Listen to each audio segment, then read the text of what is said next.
As of 3 hours ago this morning, the overhaul in Toronto is officially underway as General Manager Brad Treliving relieved head coach Sheldon Keefe of his duties after 5 seasons behind the Maple Leafs bench. Hey everybody, welcome into Clearing the Benches, your one-stop shop for daily fresh hockey content. If you go ahead and hit your subscribe button right now, every single day we'll bring you in a new hockey video to enjoy. Well, Sheldon Keefe is out after 5 years behind the Maple Leafs bench.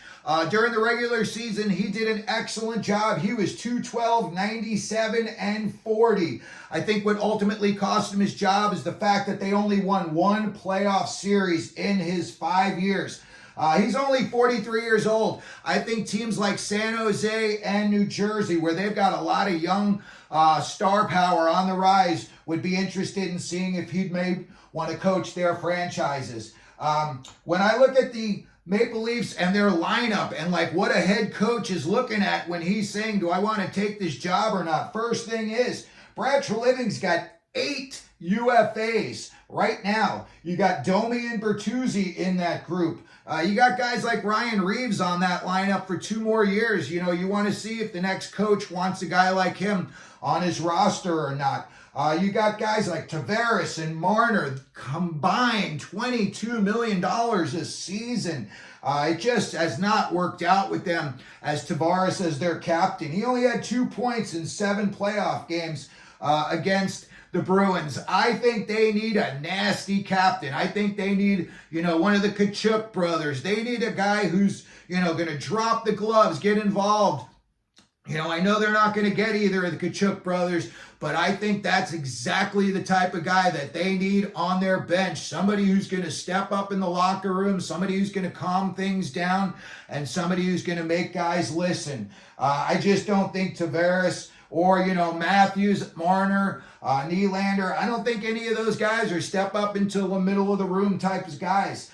They're going to need to rebuild their back end as well. Morgan Rielly was their all-star this year, and he's been with them a while. I think he's their longest tenured player. But I just don't see him as like a force from the back end. I really think in a day and age where almost every team has like, I don't want to say a Cale Makar type, but a real, firepower guy from the back end who can help create offense in a big way. I just don't see that on Toronto. So they're going to need to do that in the offseason as well. Let's take a look at some of the people that we think could replace him.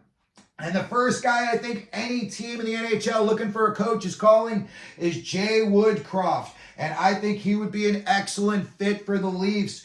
Listen, he's used to dealing with stars. He had McDavid and Draisaitl, Darnell Nurse, big name guys, Vander Kane. Those are some egos in a room, and he dealt with them, and he did fine, 79, 41, and 13, and guess what? He's from Toronto. Imagine if he coached them to a Stanley Cup victory. Local boy does good. I think, again, Jay Woodcroft is the #1 candidate on every team's board, and I think Toronto is going to make a real big push to get Woodcroft in. The next 2 guys that we're going to talk about are basically one and the same. Just a matter if you like, Fords or Chevy, cake or pie. And that's Craig Berube and Gerard Gallant. A couple of screamers, a couple of zero tolerance guys, a couple of guys that are going to, tell you when you're not doing what they want you to do. And I think personally that the Leafs need a screamer in this locker room. I think Sheldon Keefe, I just think he's too nice of a guy personally. I just can't see him being in that locker room screaming. The funny thing about it is Berube or Gallant could command your attention. All they got to do is throw one of their fights in from their playing days. And after about 5 seconds, I'm sure that room would go silent and you'd have everyone's attention. So I think that either one of these 2 guys, again, Berube played in Philly. He knows, he played in Toronto. He knows that fan base. And listen, he played in Philly and he coached there as well. You want to talk about some real, bloodthirsty fans. They want wins and they want them in bunches.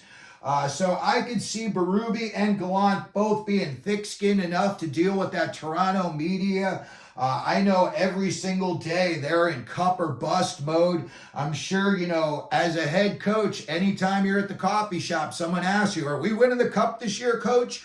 So there's got to be just tons of pressure on it. But I think that any of these three guys could lead them to a Stanley Cup, and they're all thick-skinned enough that they would be able to handle that media. I think now, when I just took a quick look at it, and the last thing we want to do on this video is now we're back up to 6 NHL coaching jobs available. LA still has the interim tag on Jim Hiller. You got San Jose, Toronto, New Jersey, Winnipeg, and Seattle. So let me know what you think down in the comments section. Let me know who you think the Leafs are going to hire as their next head coach. Let me know who you think some of these other teams might be looking at hiring. If you could, please hit your subscribe button, hit your like button, and as we always do, here at Clearing the Benches, let them know you're out there.